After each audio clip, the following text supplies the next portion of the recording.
amazing panel discussing the social aspect of IoT development in a cross-company ecosystem. But I think we know that the ecosystem, they eat each other, right? That's how the ecosystem works. Probably we should think of maybe a community. Does that sound good? But anyway, before we start, I'd like just to set the scene. In this conversation this afternoon, we will cover different aspects of IoT, looking into the user experience, because it all starts with users. And then we'll also tap into the data element of it, cellular connectivity, and how 5G being an enabler of innovation. But let's look at some of the numbers and the predictions. By 2026, we're going to have more than 26 billion actually connected devices in the world. That is an exciting world, don't you think? The future of IoT has the potential to be limitless, advancing different industries, and they will be accelerated through increased network, agility, artificial intelligence, and the capacity to deploy, automate, orchestrate secure devices is going to be absolutely paramount for use cases at hyperscales. But before I go, really, it's not about me today. It is about my esteemed panel here. I'm going to introduce them to you so you know who they are. I'd like to start introducing Adam on my left. Adam Shkuboshki. He's currently the head of software development at CSHARK. He gathered his experience working, among others, Scandinavian HVAC companies as a technical lead, architect, and manager, helping them to digitize their services. Welcome, Adam. Thank you. Next up, we've got Martina Tonia from Solidstudio. Martina works as a new business partner in Solidstudio, an e-mobility oriented software house from Poland, where she gets the chance to shape and integrate business strategies in sales tailored to suit demanding market requirements, as well as mediate between IT and the business world. Exciting job. Welcome, Martina. Thank you. Welcome. And then next up, we've got Lucas. Lucas Potashuk. Almost got it right. I almost got it right. CEO of Acaisoft, a software development company focusing on building cloud-based end-to-end service as a software platforms for companies from all over the world. Welcome. And then we've got Aki as well. Aki Inkeronen. Did I say that right? Yes. Oh, excellent. He's the CEO of Espeo software subsidiary in Finland, and experience in the implementation of demanding customer solution of an array of different industries, such as healthcare, media, banking, insurance, amongst others. Then we've got Frederick. Welcome, Frederick, as well. Let's go there. Frederick Olund. He's the enterprise and business architect at Euvic. He's a digital transformation expert, and he's been able to lead transformation in industries such as public transport, manufacturing, energy, amongst others. I mean, this is like a great panel, don't you think? And then we've got Axel and Axel from Ericsson. Axel works with marketing and business area technology and new business. He loves to imagine what's possible when connecting IoT devices and do magic with the data. That is interesting. And then lastly on my panel, we've got Wojciech Bowoszki. He's the head from Intent. He's the head of business development at Intent, startup entrepreneur, ex-founder, and FlightFox and Y Combinator-backed company, passionate about new products at an intersection of physical and digital. welcome everyone. I think we're going to have a great time. Can we just give them a round of applause? Great. So I think we can start with Adam, looking at easy access to IoT solution can improve many aspects, not only in the customer area, but also automate industries, processes, rapidly growing organization. What is the biggest challenge in successfully deploying solutions to achieve goals? Yeah, there are of course many technological challenges, like upgrading all the infrastructure, network infrastructure, the 5G communication, access to this communication. Also there are other challenges like legal aspects, data privacy, security. This is the whole area which needs to be covered. But I see the biggest challenge. We still know in that place how to overcome those challenges, to be honest. The tech is cheaper than ever. It's more accessible than ever, and in fact, implementing this in even large-scale companies is not such a big cost like it used to be even a few years ago. However, still, we see the biggest challenge in this, the most core aspect, the human aspect.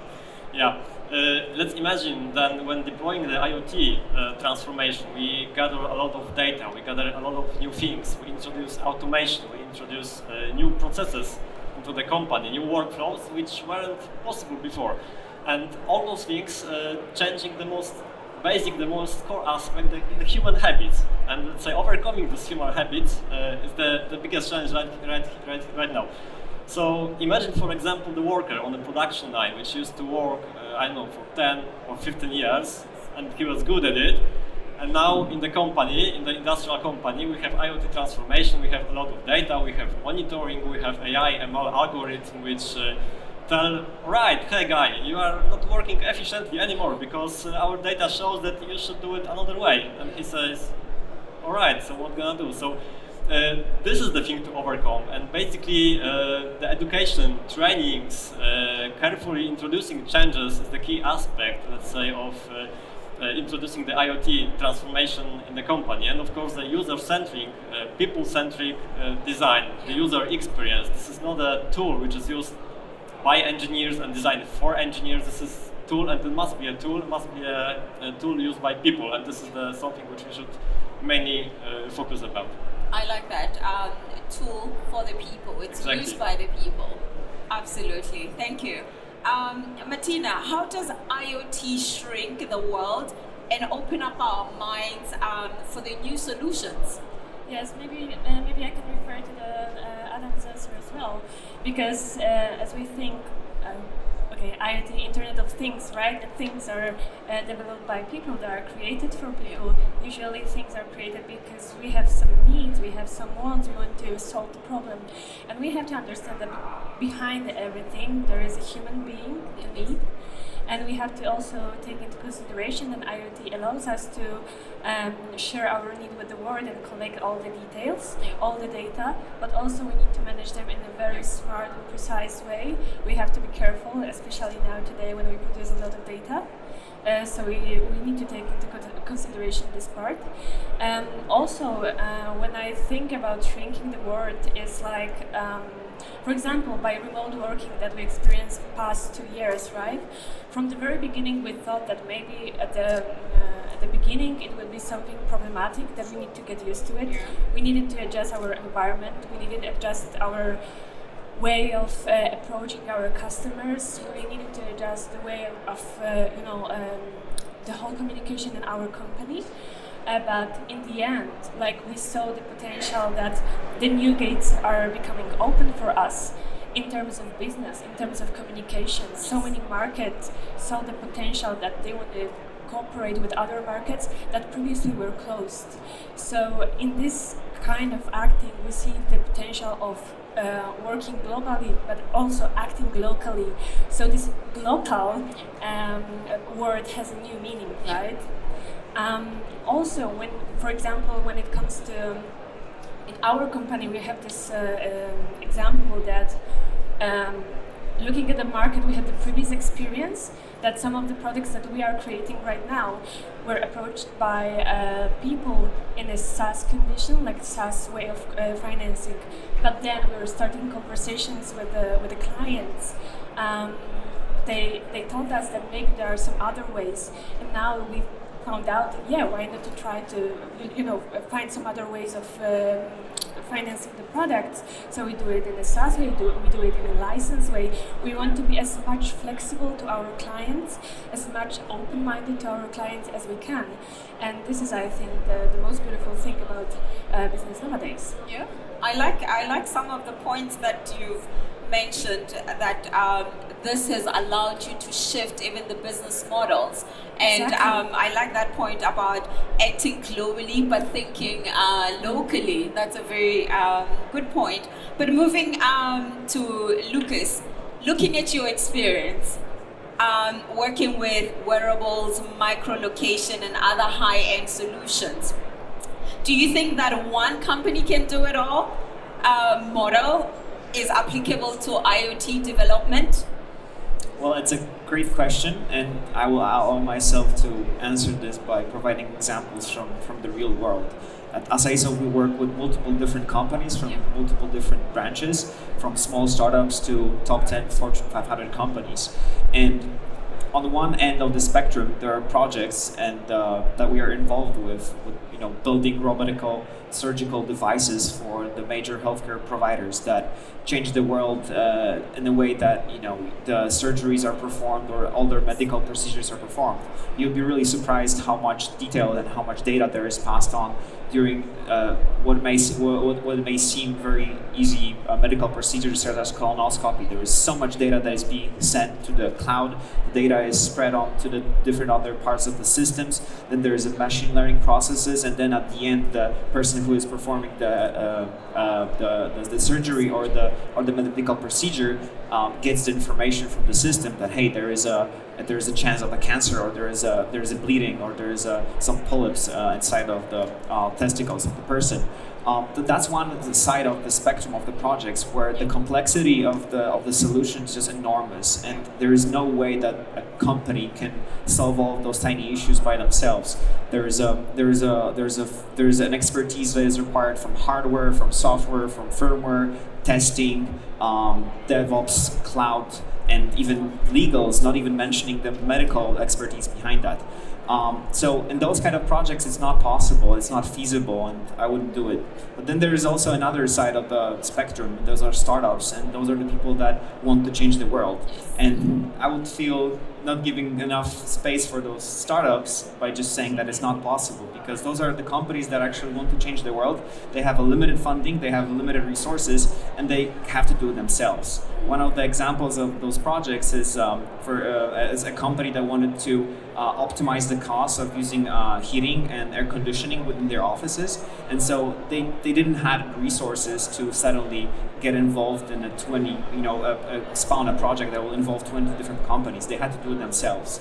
And so to answer your question in short, I think that depending on the complexity of the project, the answer in the complex projects is yes, definitely. Like, it's not possible. But in the small projects, in the small startups, I mean, those people are changing the world because they're doing it themselves.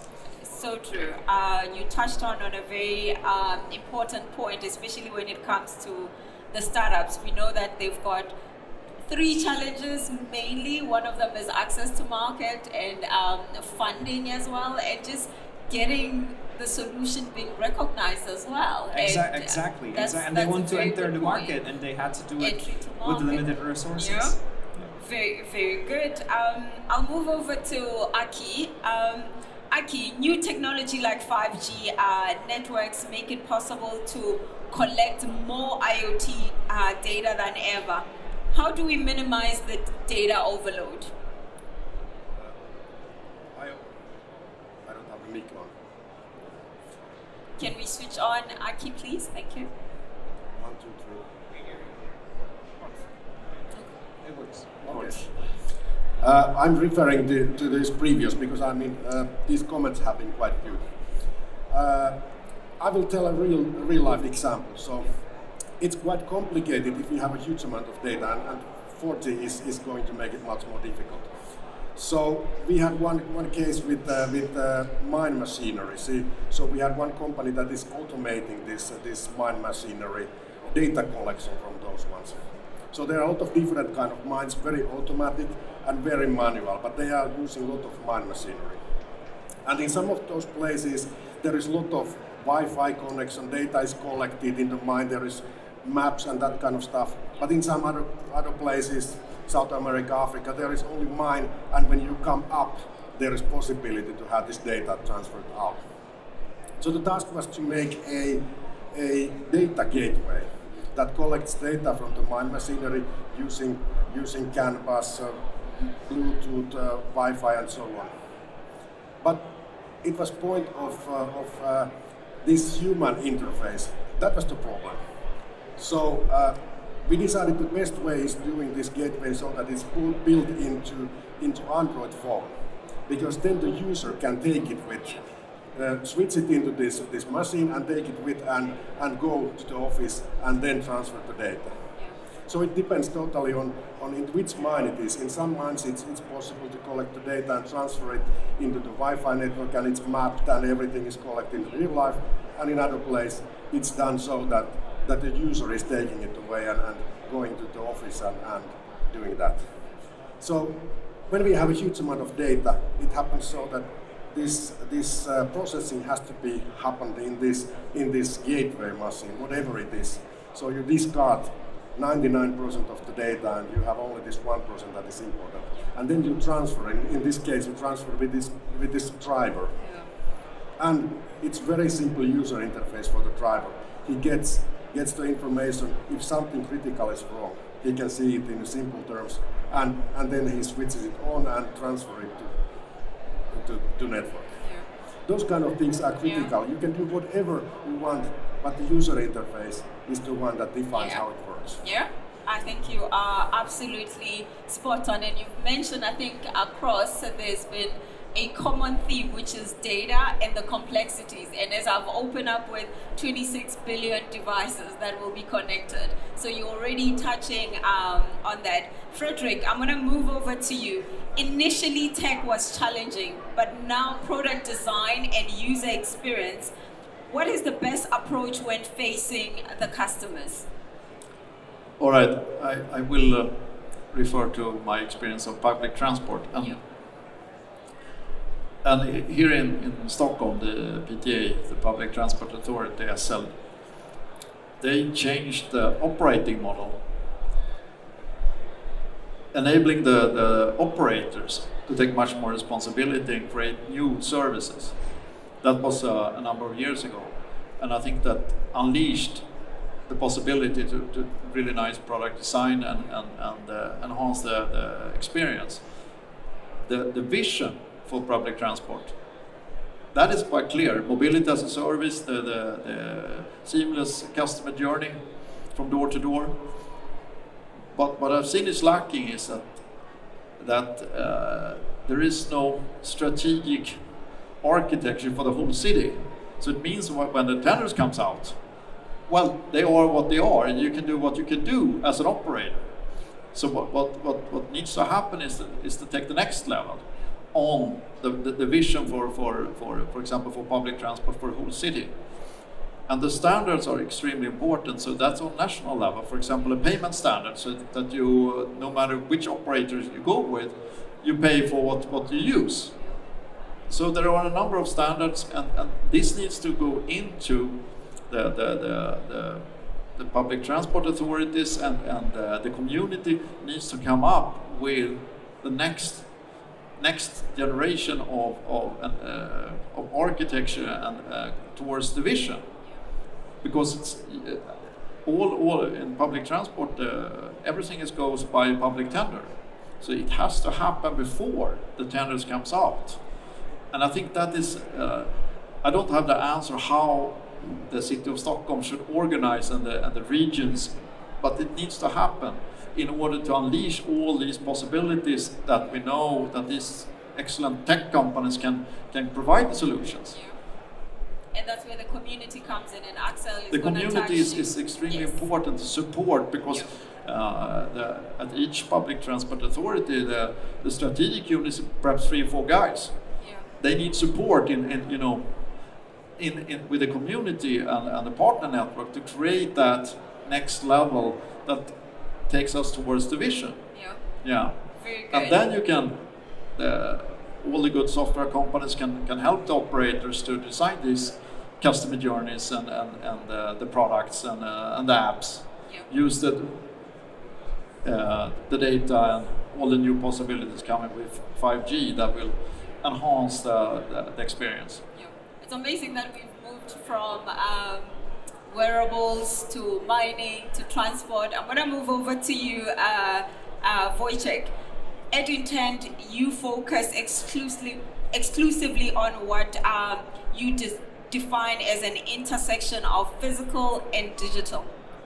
Speaking of the social aspect of IoT, do you see substantial differences between software teams and hardware teams? How they think, how they plan, how they work, how they deliver, or even how they build bridges between in a cross company? I'd like to hear your experience. Such a good and such a thoughtful question. Thank you for this. So yes, we work with what we define as the intersection of physical and digital. So there's always a physical component. So we work software for hardware. And we all know that hardware is hard, but you can no more create hardware without software. So all our clients from Jeep, which is the automotive company, they're becoming more and more of a data and software-driven company. Aura, that sold 1 million devices, million rings, but they still are their software aspect is as important as their hardware aspect. And as you probably know, hardware teams work in a completely different way than software teams. So with hardware, your iteration cycle is 12 to 18 months. With software, you work in a weekly, bi-weekly sprint, and you can deliver value, you can iterate instantly. So we see a lot of hardware companies that want to do hardware in the software way, and if a company is more software oriented, they think of hardware, of developing their hardware as they are used to developing their software. So we think about it as the heartbeat. So each team has its own heartbeat and works in its own way, and you need to find a way to synchronize these heartbeats, so that you don't want to force your software team to work in the hardware way and the other way around. And the way we do this at Intent is by having project managers that understand both software and hardware side of the project. So they will know how to maximize the value that is created by hardware in the longer timeline, and they will also make sure that we can provide value for the user on the software side very, very quickly and very often. So my answer is, make sure that every team can deliver maximum value in the way they work and the way their heart beats, but also have a project manager that will combine this and that will make sure that the overall project is very successful. Very good, thank you. I think I saw a lot of nodding from the audience. I think what you're saying resonates with the hardware and software, trying to make it work between both units. I think that's quite interesting. Axel, I'm going to move over to you. We hear a lot of about 5G. I'd like you to tell me more about how 5G will transform businesses and IoT projects. Yeah, thank you so much for the question. Thank you for bringing us to this panel and getting to discuss. This is really what I think is important for the 5G business to understand what will happen in the future. And the tagline of the panel, Imagine Possible, is Ericsson's new vision. And we see that we need to work as an ecosystem wasn't a bad word maybe. I think community is maybe a better word actually. To work together and understand. And 5G is still sort of in the emerging phases. We start to see a lot of interesting use cases in the mines, for example. I've heard some weeks ago that there was like a big truck being forgotten in these huge mines. So installing more dedicated network Ericsson 5G, for example, you will be able to understand where you have these, and also, as we've talked a lot about the data, I think that is a very important. The connectivity is, of course, an important part. Where you have remote access, or when you need connecting things that are moving, 5G and cellular is a great standard to use. So, yeah, it's an 5G is it has been out for a while, but I think that we see the use cases more and more, and we have an exciting times ahead of us. So yeah, it's leveraging data and so on. So it's gonna be cool. I think I absolutely agree with you there. Adam, I haven't forgotten about you. I'm coming back. When we're talking about transformation, there's the other one highly relevant, especially around software-related companies, the agile transformation. Do you think that the experience and knowledge gathered while implementing agile can be helpful during transition to IoT-enabled organizations? Yeah, it's a very good question. I'm a very big fan of Agile, and we have Agile also in our organization DNA. In fact, yeah, there are a lot of similarities. Especially, first of all, we have to understand why we are doing that. So the key value which we are trying to achieve from the IoT transformation. So everyone in fact must know why we are doing that, what we would like to achieve, what data we're gonna use to achieve that, and how it influences the way we work.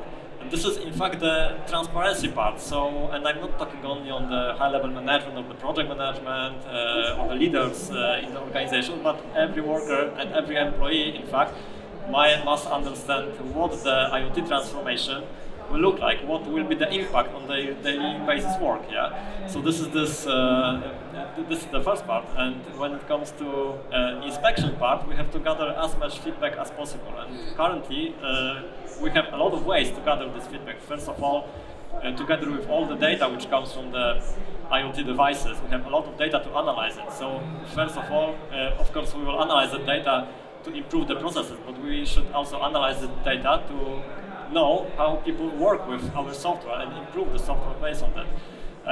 We can also do the A/B tests. We can do the quick surveys. We can fetch the feedback from the users as soon and as fast as possible. So, correlating that to the agile transformation, this would be the inspection part, and finally the adaptation part. So we should also implement the results and react to this feedback as much as possible. So this is also a very important thing, where a lot of different aspects which still need to be overcome, like connecting software with the hardware, like my friends discussed before. This is also the aspect which needs to be covered on. And finally, when we, let's say, cover all those cases, all those scenarios, and we will then able to deliver really good results and succeed in our IoT transformation. Yeah. Yeah, I think you've nailed different points, and I like that. Martina, extraordinary solutions for IoT. How to design a product, right, so that it works for different partners in the community. Ecosystem, community. We agree on the words. Of course, thank you. So basically, how the project starts. So we meet with a client, and we listen, and we should listen openly. Yeah. So we know how to approach the project, how to understand the client. And maybe I will tell you something more about my experience with the company. So basically we started our software house being in many different branches. We started the projects with the fintech industry, edutech, insurtech, and so on. And then we found our partner in Germany, and we started to dive deeper in the e-mobility side. And we were not afraid, to make some mistakes, to learn from others, to be open, to collaborate with many different sides, and we say community. And this is how it goes. And thank you also, Fredrik, for mentioning the standards, because we know how important it is to work according to some standards. for example, there is an EV roaming foundation in the e-mobility system, and we are going through standards when we are implementing some new products, or we are improving our products as well. So this is how we should cooperate together, you know, taking into consideration that we can provide, for example, product that will be suited to the market, but we should also take into consideration that this product in other market may act differently. So it starts really with the sales and with meeting the client and active listening. Yeah. It goes back to your why as well. What are you doing? Why are you doing what you're doing? What is the objective? As Adam has mentioned in his IoT transformation journey, what is needed. But I like the point about collaboration, because we all know that I think more and more right now we're seeing that collaboration is a multiplier. It's not just one company doing it all, as you've mentioned in the previous area. Lucas, I'm going to move over to you. What are the main factors to accelerate the development of IoT technology in a cross-company setup? Yeah, very good question. So I think that many of us would think that one of the major factors that plays a role is the communication, and I definitely agree with that. But I would say that it starts with the right people in the right places. The communication can only happen when it involves two parties that are able to make a decision. Right now, I've recently read a study from 2019 where there was a survey of 2,000 people, 2,000 employees, and almost 35% of them said that from 3 to 5 hours of meetings per week are just pointless. They are just a waste of time. So if you calculate it, it's up to 1/8 of a week that it goes to waste.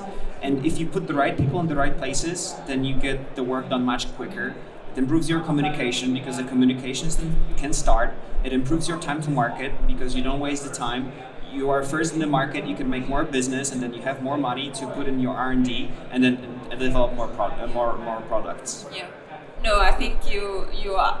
I think it resonates with us, the meetings, right? How many of us are in back-to-back meetings and you're like, I can't do this, I'll meet you later.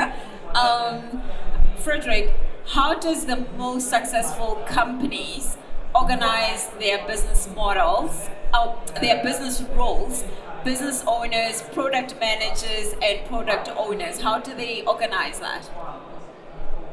Well, I think it is a very distinct role play between the business side, that they have a very clear view on the product vision, what they want to achieve, the values they want to create, and the user experience they want to accomplish. And the IT side can much more easily, or the supplier side can much more easily then step in and create those products and services. So I think that is what I see often is that the people are ordering the services may not have all those visions and the scope of the product and what end user experience they want to target. So I also think that it's a possibility also for these type of companies that we represent, that we can step in earlier in the process to help them. But then of course the decision makers or policy makers in the city needs to help us and open up, for example, with open data, easy access to other suppliers, important data, so we can create that customer experience. Yeah. Yeah. Excellent. Before I move over to you, Wojciech, you have worked on variety of projects and different intersections, as you've mentioned previously, physically and digitally. And you've also backed up startups, scale-ups such as Aura Ring, the corporates like Bose, Jeep. I mean, the list is endless. And looking at the industry 4.0, automotive, how crucial is the social aspect of IoT development, and what specifically makes or break a cross-company IoT project? Yes, this is a great question. So, as you said, we have worked with startups that most exciting startups that were backed by the likes of Andreessen Horowitz.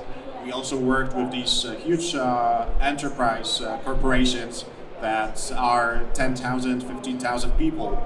And we have all seen this project where you have the most amazing engineers, the best team, and for some reason the project is delayed or the project fails.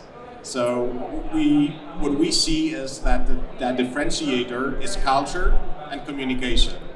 And you need to understand that there are different cultures, and I'm not only speaking about cultures between different countries. So I don't mean United States, Sweden, or Poland, but there's a completely different culture at a startup, at a mature company, at a hardware team, product team, marketing. So in order to be successful, you need to make sure that they know how to communicate and they can communicate. So at Intent, we hire for culture. So on top of the technical abilities, we hire for culture, and we make sure that the person is the cultural fit.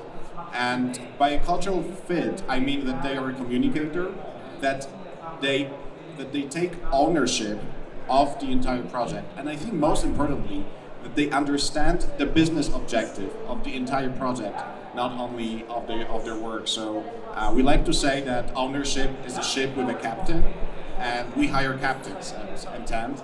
So I think to make sure that you're successful in this cross-cultural, cross-company aspect project, you need not only to pick your partners on their technological merit, but also make sure that there is cultural fit and that there's overlap of cultures between the companies. Yeah, I think most companies sometimes they break because of when it comes to merger, and they break because of culture. So I think definitely culture is very, very important. I mean, there's studies and studies over and over validating the point that you are mentioning.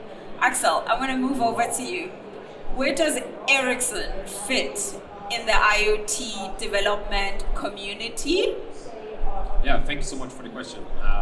I think that as we have talked about a lot here, data, and of course we have talked about connections as well, a powerful word at Ericsson, but that's really the foundation of a lot of this, to connect things. I really, again, liked what Aki said about the ports, and there we see a great 5G use case with remote controlling the cranes that actually manage the containers.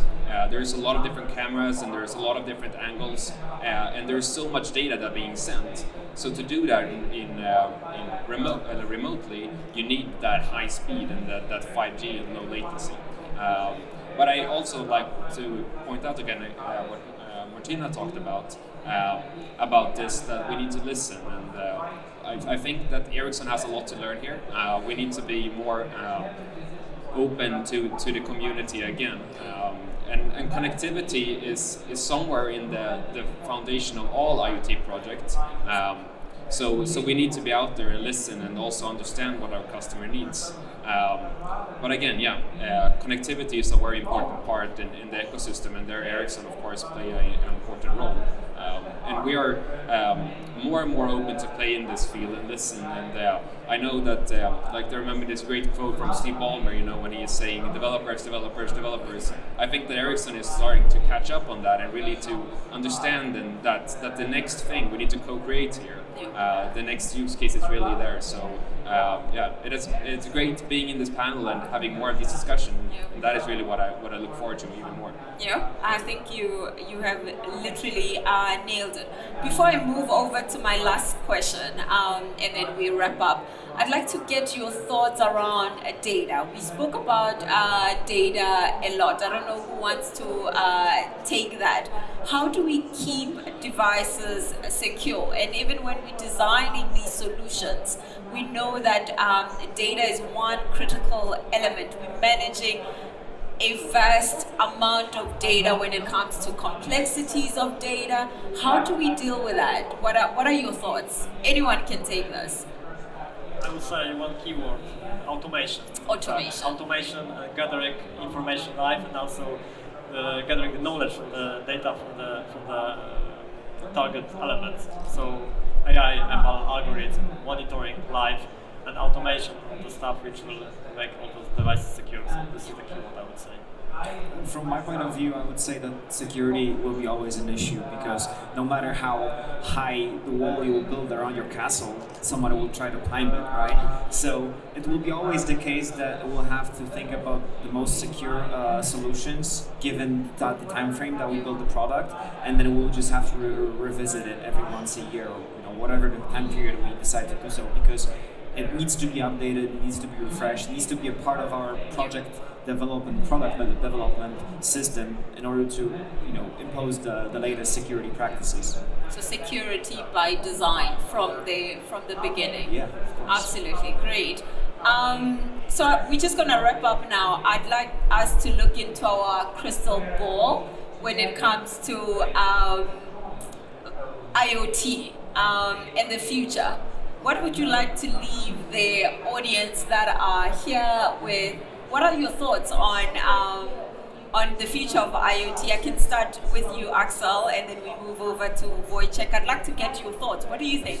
Yeah, thank you. So Ericsson, we have worked with IoT for many, many years. And I think we haven't really seen the racket really going off yet, but I think that we sort of overestimate what will happen in 1 year's time and underestimate, or the way around. We will overestimate what will happen in 10 years' time and underestimate what will happen in 1 year's time.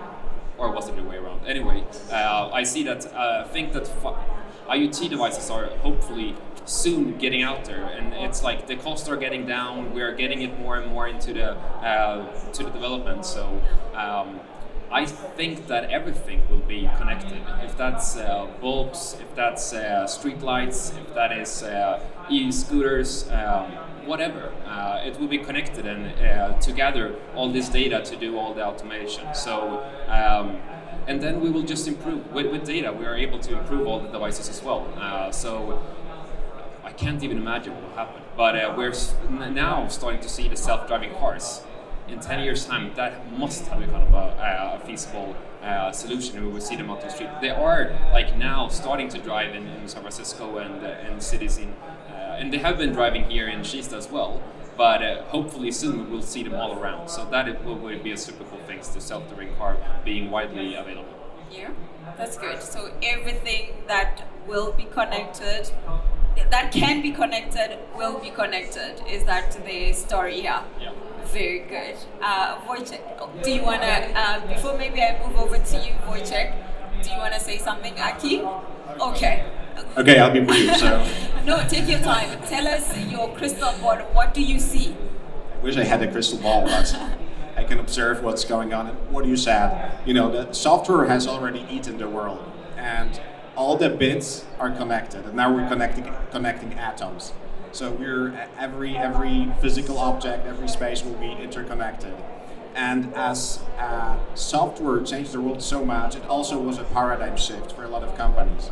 And now the same is happening for hardware. So it's a tectonic shift for companies that were originally in this hardware space. Let's think apartments and smart buildings.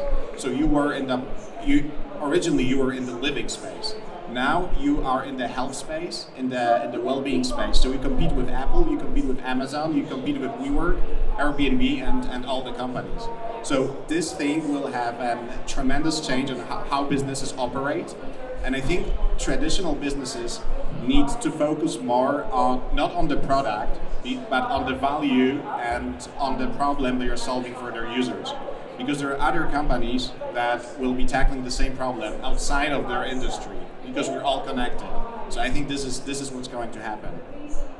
Good, thank you. Exactly. Frederick, I'll move to you, Frederick, and then we'll move to Aki. Okay. My vision is that when everything is connected and we get the heads around this thing with user experience, I think the apps that we will be using for transportation or waste management or heating your home or using electricity at home will be so clever that it will be easier to do it right than wrong, and that the apps will nudge us to the right behaviors, our tiny habits. That's what I think will happen. Interesting theory. That's good. Over to you, Aki. We have here quite a lot of companies that are selling, for example, heating systems, EV charging, or whatever. The world has changed so that, as he said, that it's not anymore the hardware product. I mean, you can have whatever hardware, but if you want to sell this product, you have to sell this data. So you are selling the data that you can control your building. You can remotely control your EV charging. You can remotely control whatever. So if the company is selling hardware product, it can't be sold without this cloud environment, without this analysis, without this graphical data, without this remote control. So that is the point. So world is going to go that I can open my door from my mobile phone, I can start my car from my mobile phone, I can control my EV charging, I can control my home. At this moment I can do from my phone, all that. And that is going to spread around. Yeah. So it's scaling. Yeah, if someone is trying to sell a physical box, he needs to sell the software also. Yeah. Hardware and software is Wojciech has mentioned. Yeah. Lucas, Yeah, I'll be happy thoughts? to share my thoughts as well. I Yes. think you guys covered pretty much everything that I could say, but I want to go even further in the future. So I hope that all the things that you guys said is just the beginning, and it's a spark that will also drive a further evolution and speed up the AI development process in a way that all this data will be also accessible to AI, and then this will just change the businesses much more than just the IoT. Apart from the AI development pace increase, we could also then think about the IoT and how it relates to the data that is being distributed all over the place. If you think about the Web 3.0 and the concept of basically accessible data that is spread on the blockchain, you could potentially connect it to the IoT devices and then basically give the access to data for people to create even more interesting projects and change the world further. That's good. Yeah. That's brilliant. I just hope that it will not be a Black Mirror episode. Hopefully not. Hopefully not. Yes, Martina. so what I would like to add to the previous speakers is that I think that we really should focus on the social aspect as we are talking today, right? So we should really focus on the value we are bringing to our end customers, and we should always respect and act in a way to collaborate in a very respectful way with our community, let's say, or ecosystem, how we can call it. So this is very important, and I think also that, talking about the data and innovation and everything, we always tend to innovate on new things. We want to change the world, but I think that we should focus also to improve the things that already exist, processes that already exist. It's sometimes in the meetings I hear that customers want to reinvent the wheel, and I'm asking why would you do so?